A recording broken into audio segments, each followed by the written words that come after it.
안녕하세요, 유도입니다. 어저께 이재명 대통령이 이시바 총리하고 일본에서 정상회담하고 발표문을 냈는데, 이게 그 한일 관계의 역학이 그 과거하고는 좀 다르게 작용하는 그 어떤 그 시대 전환의 그 변곡점인 것 같아요. 그러니까 이게 그 상당한 의미가 있는 흐름으로 보입니다. 그러니까 무슨 말이냐면, 지금 그 미국의 그 전 세계적인 영향력이 쇠퇴하고, 우리 중국이 그 미국하고 거의 뭐 대등하게 상대를 하고 있는 거 아니에요. 음. 그런 가운데서 뭐 각 국가들이 판짜기를 이제 새롭게 막 하고 있는데 그런 가운데서 굉장히 좀 상징적인 의미가 있는 이벤트인 거죠, 이게. 어. 그러니까 제가 볼 때는 향후에 한국하고 일본이 어떤 그 국가 연합 형태로 발전할 가능성이 좀 있어 보여요. 음. 그리고 언급된 내용 중에 이 경제 문화 교류 확대하고 더불어서 이 저출산 문제를 얘기한 게 상당히 좀 인상적이에요. 그러니까 이걸 봤을 때는 어쩌면은 그 한일 간 국제 결혼을 장려하는 게 그 정책적으로 추진되는 상황이 등장할 수도 있는 것이 아닌가 하는 생각도 들거든요. 근데 만약에 그렇게 되면 이 양국이 그 혈연으로 이제 묶이게 되는 거죠. 그리고 그 과거하고 달라진 것 중에 하나가 그 한일 그 양국 국민의 상대국에 대한 인식이 시간이 지날수록 우호적으로 바뀌고 있다는 게 상당히 좀 인상적이에요. 그리고 특히 그 젊은 층을 봐야 되는데 그 일본은 뭐 말할 것도 없고 한국 2030 세대의 대일 인식이 상당히 좋습니다. 특히나 그 20대가 30대에 비해서 일본에 대해서 인식이 더 좋아요. 음. 그러니까 현재 그 동아시아 그 세력 구도에서 그 한중일 중에 냉정하게 한국이 3등 아니에요. 근데 그런 게 있습니다. 그러니까 3등은 2등하고 손을 잡아야지 자기 몫이 있어요.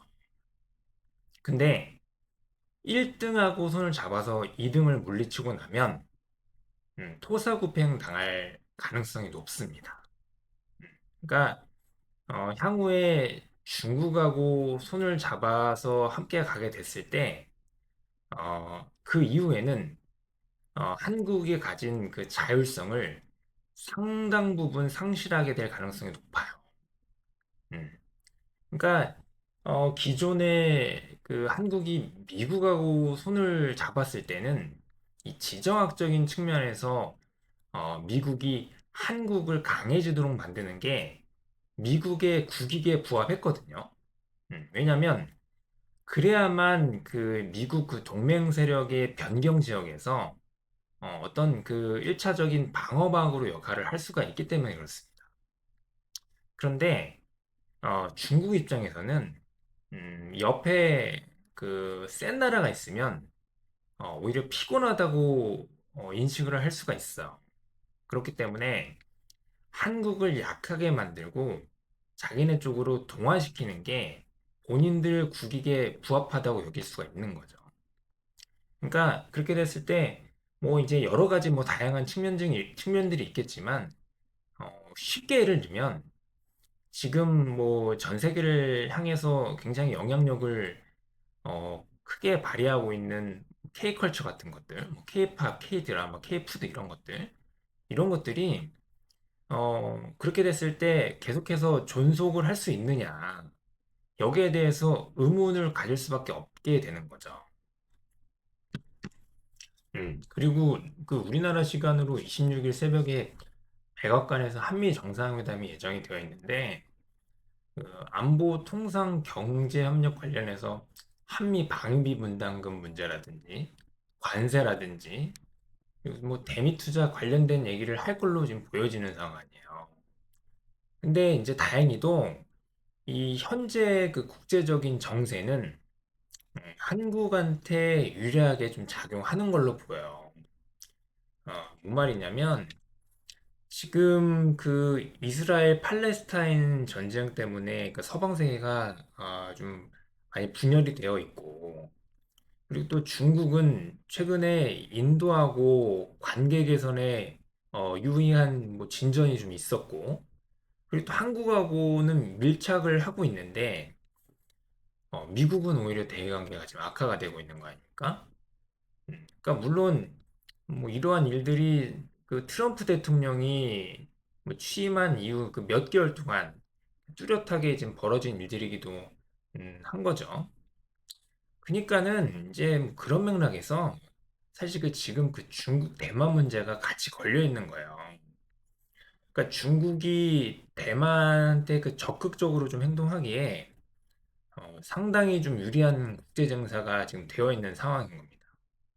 그러니까 그러면은 중국이 지금 대만에 좀 더 적극적으로 유무형적으로 진출을 한다고 했을 때 미국을 그 위시로 한 서방 세계가 얼마나 동조를 할 수가 있냐. 그러니까 미국 정부의 그 인텔이나 뭐 TSMC 같은 반도체 기업 지분 인수 얘기가 나오는 것도 다 그 맥락 하에 있는 겁니다. 그러니까 보는 시각에 따라서는 그거를 뭐 전쟁 주요 물자를 확보하려는 걸로 그리고 또 중국에 뭐 일종의 압박을 하는 걸로 볼 수도 있는 거죠. 그러니까 물론 이 트럼프 대통령이 현재 지금 그 미국 내에서 국내 지지율이 그 연일 그러니까 하락하고 있는 상황이기 때문에 그러니까 오히려 또 모험적인 시도를 할 가능성도 뭐 배제를 할 수는 없지만 그럼에도 불구하고 전체적인 판세를 봤을 때는 지난 몇 달과 비교했을 때는 균형점이 한국 쪽으로 좀 유리하게 옮겨간 걸로 보인다. 그래서 뭐 이런 점들을 참고해서 회담 결과가 어떻게 나오는지 관심을 갖고 지켜보면 좋을 것 같습니다.